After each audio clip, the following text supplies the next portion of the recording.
ध्यान और विभाजन। ध्यान विभाजन को समझने का एक महत्वपूर्ण साधन है। ध्यान का अर्थ है मन की पूर्ण जागरूकता।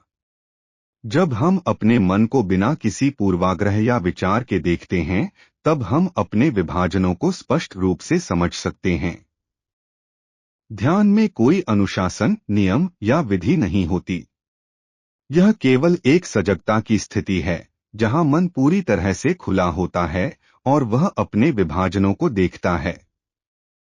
ध्यान केवल किसी विशेष समय में नहीं किया जाता। यह जीवन की हर गतिविधि में हो सकता है। जब हम अपने जीवन की हर परिस्थिति में सजग रहते हैं, तब हम ध्यान की स्थिति में होते हैं। यह सजगता हमें अपने भीतर के विभाजनों को देखने और उन्हें समाप्त करने में मदद करती है। अहंकार और विभाजन। अहंकार भी विभाजन का एक प्रमुख कारण है। हम अपने अहंकार को संतुष्ट करने के लिए दूसरों से अलग महसूस करते हैं। हम यह मानते हैं कि हम कुछ खास हैं, और यह अहंकार हमें दूसरों से दूर कर देता है। अहंकार का कोई वास्तविक आधार नहीं है। यह केवल हमारे मन की एक रचना है, जो हमें एक काल्पनिक पहचान देती है। जब हम इस अहंकार को समझ लेते हैं और इसे पार कर जाते हैं, तभी हम वास्तविक स्वतंत्रता का अनुभव कर सकते हैं।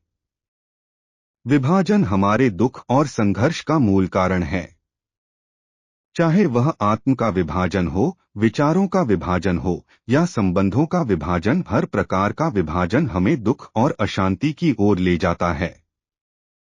विभाजन से मुक्त होने का एकमात्र तरीका है कि हम उसे समझें। जब हम अपने भीतर और अपने संबंधों में विभाजन को पूरी तरह से देखते हैं, बिना किसी निर्णय या प्रतिक्रिया के, तब हम उससे मुक्त हो सकते हैं। प्रेम और स्वतंत्रता तब ही संभव है जब हम हर प्रकार के विभाजन से ऊपर उठ जाते हैं।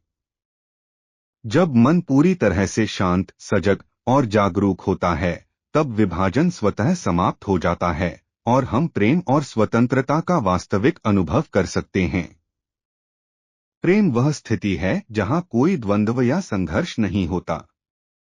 यह एक ऐसी अवस्था है जहां मन किसी भी प्रकार की अपेक्षा, स्वार्थ या भय से मुक्त होता है। यही वास्तविक प्रेम है और यही सच्ची स्वतंत्रता है।